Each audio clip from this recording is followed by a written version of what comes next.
It was to be a straight fight for the 2014 Dunlop MSA British Touring Car Championship between Jason Plato and Colin Turkington at Brands Hatch for the last 3 rounds of the year. Turkington held a strong 50-point lead coming into the weekend, but in the most action-packed motor racing series around, nothing is a foregone conclusion, and the crowds flocked to the iconic Kent circuit to see another piece of Btcc history unfold.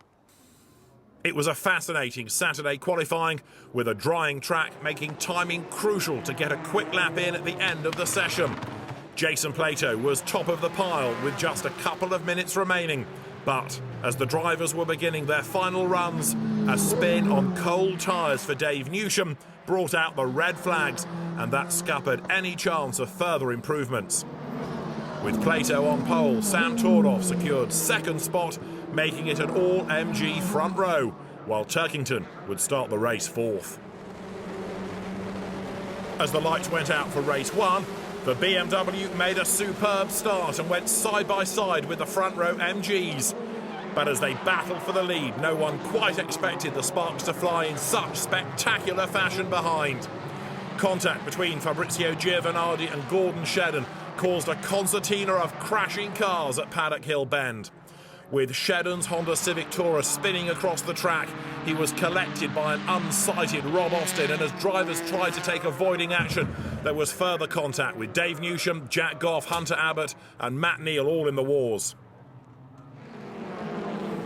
As the dust settled, the racing got underway once more, with Tordoff leading Plato and Turkington slotting in behind. Matt Jackson and Adam Morgan were in close formation behind, and the Mercedes A-Class was soon under attack, as Jackson made a bold move to get fourth at Druids. At mid-distance, Jackson mounted a serious charge and almost made a move stick on Turkington at Clearways. Turkington held his nerve, however, and by the end of the race, Jackson had dropped back. There was more drama late on as Warren Scott and Nick Foster touched on the run to Hawthorns, sending the Volkswagen into the barriers.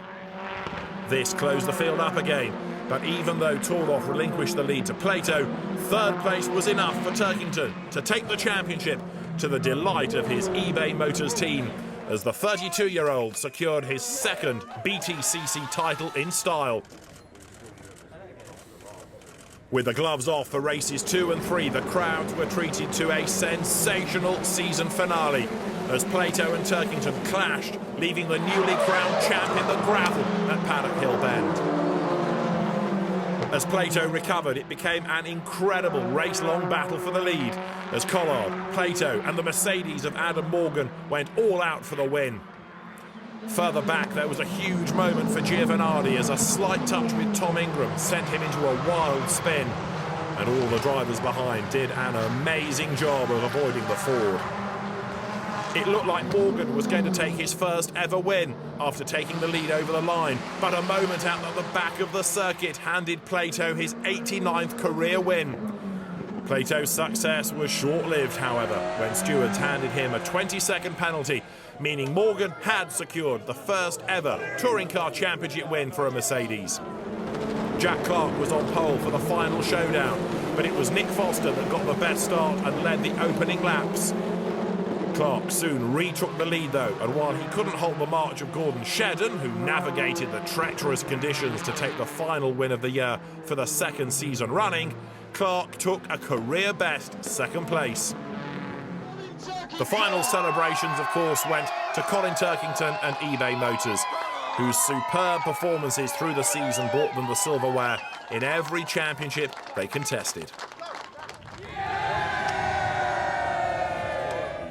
Colin, seldom has third place been the cause of so much joy and so many tears, let's face it, as well.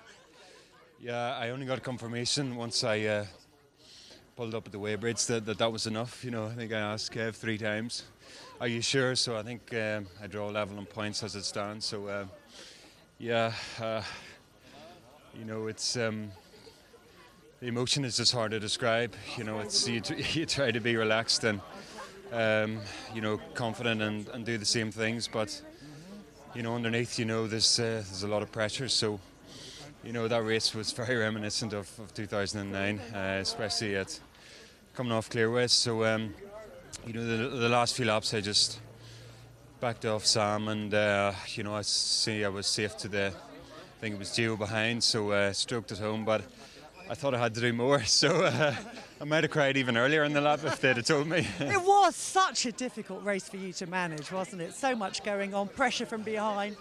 Yeah, it was. You never get anything handed on a plate in British touring cars, and you know, turn one, I found myself going around the outside paddock. I thought, what are you doing?